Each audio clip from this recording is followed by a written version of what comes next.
Friends, मैं परीक्षा अंसारी आप सभी का मिरेकल मॉर्निंग के इस यूट्यूब चैनल में स्वागत करती हूँ। फ्रेंड्स, मिरेकल मॉर्निंग का एक छोटा सा अंश हम इस वीडियो में देखते हैं। आपके काम नहीं करने से आपका अपलाइन का भी नुकसान हो रहा है, कंपनी का नुकसान हो रहा है और आपका भी नुकसान हो रहा है। आपका फोकस अपलाइन के नुकसान पे था और आप अपना नुकसान करा रहे हैं। हम यही तो करते हैं, झगड़ते सब क्या करते हैं, हम उसका सर फोड़ते हो हमारा सर फोड़ता है, हम उसको गालियां देते हो हमें गालियां देता है।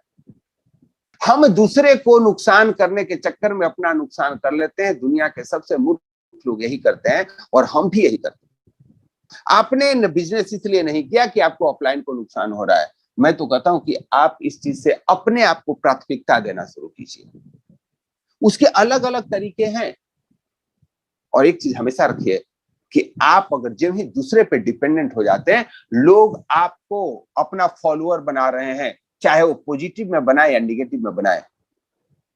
आपका यह बिजनेस या जीवन में उन्नति आप पर डिपेंड करता है। जब हम किसी टीचर से नाराज हो जाते हैं, उस विषय में फेल हो जाते हैं, मैंने महसूस किया है। मैं बहुत ही बढ़िया पढ़ने में था, मेरा संस्कृत रुचिकर विषय था, लेकिन किसी कारण से उस शिक्षक से मेरी नाराजगी हो गई। उनके कुछ चरित्र हमें अच्छे नहीं लगे, उनके आचरण अच्छे नहीं लगे और मुझे उस विषय से अरुचि हो गई, तो उस व्यक्ति से अरुचि हो गई। नतीजा यह हुआ कि खींच तीर के पास हुआ। अब यह इतना इंपॉर्टेंट विषय है, आप घर में गार्जियन से नाराज हो गए, पढ़ना छोड़ दिए, मुस्कुराना छोड़ दिए, पति पत्नी में झगड़ा हुआ, मुस्कुराना छोड़ दिए। अरे यार, दूसरे से झगड़ा हुआ, अपनी चीजों को क्यों छोड़ रहे हो? अपने व्यक्तित्व को क्यों धूमिल कर रहे हो? ये प्रकृति ने कितना दिन आपको सही दिया है आपको भी नहीं पता। कितने दिन आप मुस्कुराने लायक हो सकते हो? विद्रोह की भावना भी प्रोक्रेस्टिनेशन का बहुत बड़ा रीजन है। हमें इन चीजों से बचना होगा। अगर मैं इस रीजन को सम अप करना चाहूं, तो आप जब जब किसी चीजों को प्रोक्रेस्टिनेट करते हैं, आपको यह ध्यान देना होगा उसका रीजन क्या है।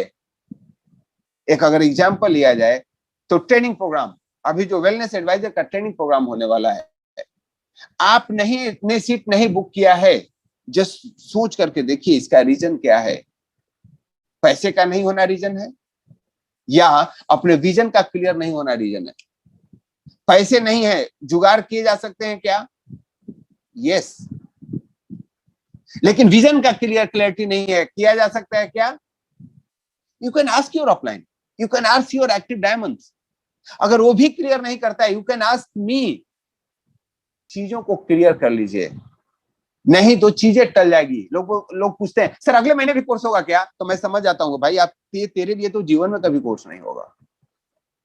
मैंने अभी तो खेती का टाइम हो गया था, ओके, सैटरडे संडे 2 दिन खेती का टाइम हो गया, इसलिए आप टाल रहे हैं? नहीं साहब, आप उसलिए नहीं टाल रहे हैं, आप इसीलिए टाल रहे हैं कि टालने की आदत के शिकार हो चुके हैं। और मैं इसी बिजनेस की बात, तो एग्जांपल तो मैं इसलिए दे रहा हूं क्योंकि हम सभी के लिए एग्जांपल कॉमन है। आपके जीवन में बहुत सारे ऐसे एग्जांपल हैं। कोरोना का समय कोई 1 साल ऑनलाइन कोचिंग करने के लिए मैं निकाल दिया, चीजों को सीखने में निकाल दिया, और कुछ लोग अपने वजन को बढ़ाने में निकाल दिए, चीजों को टालने में निकाल दिए। Choice is yours. कुछ लोग इसी में यूट्यूबर बन गए और कुछ लोग अपना सारा कुछ लौटा करके इतने खिन्न हो गए, घर में डिप्रेशन हो गई, सुसाइड तक कर दिया। Choice is yours. ये दोस्तों, आज हमने उन 25 कारणों को जाना जिसकी वजह से लोग चीजों को टालते हैं, और चीजों को टालना ही सफलता को टालना है। और हम जब कल डिस्कस करेंगे कि क्या किया जाए कि चीजें न टलें। आप इसके लिए जिस किसी को भी प्रेम करते हैं उसको आमंत्रित कर सकते हैं। वह तरीके में बताने वाला हूं जिसके बाद आप चीजों को टालना भूल जाएंगे। छोटे छोटे तरीके हैं और वह बहुत इफेक्टिव है। आपके आउटपुट को 100% बढ़ाने वाला है, आपकी क्षमता को 100% बढ़ाने वाला है, और मेरा दावा है कि आपको बिजनेस को भी बढ़ाने वाला है। क्योंकि कल के बाद हम लोग उन चीजों को डिस्कस करेंगे जो चीजों पे आज तक आपने ध्यान नहीं दिया था और आप बचपन से करते रहे। एक एग्जांपल देता हूं। एक बच्चे को खाना खिलाना हो तो बच्चा टालते रहता है, नहीं खाएंगे नहीं खाएंगे। तो हमारी बचपन में मेरी दादी माँ क्या करती थी, वो जो खाना था, चावल दाल खा रहे हैं तो उसको थाली में ना छोटे छोटे टुकड़ों में बांट देती थी। ये चिड़िया कौर है, ये कौवा है, एक बत्तख है, मुर्गा है, ये लोग कौवा को खा जाओ, और वो बच्चा खा लेता। वो भूल गया है कि हमको इतना चावल खाना था। पूरे देश में यह चीजें है कि दादी माँ को बच्चों को खिलाना है तो उस भोजन को अलग अलग टुकड़ों में बांट देता है।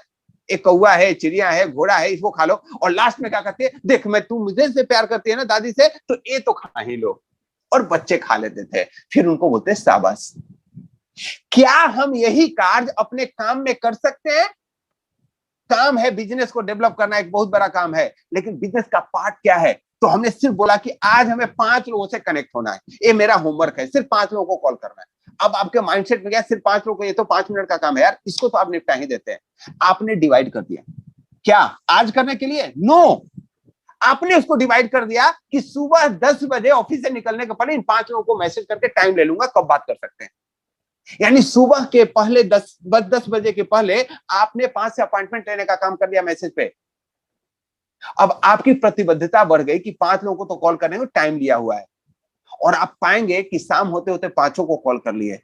यानी आपने क्या किया, पहले पूरे बिजनेस मॉडल को एक चीज में तौल दिए, एक छोटे छोटे टुकड़ों में, कि कॉलिंग का एक पार्ट है और शाम में फॉलो अप का पार्ट कर लिया।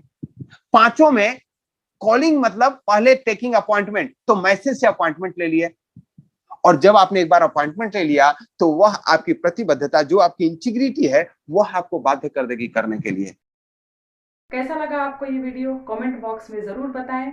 अगर आप इस सेशन को लाइव अटेंड करना चाहते हैं तो डिस्क्रिप्शन बॉक्स में दिए गए नंबर पे कांटेक्ट करें। और हाँ फ्रेंड्स, आप इस वीडियो को लाइक करना और शेयर करना ना भूलें। अगर आप लेटेस्ट अपडेट चाहते हैं तो प्लीज आप इस चैनल को सब्सक्राइब करें। Thank you so much.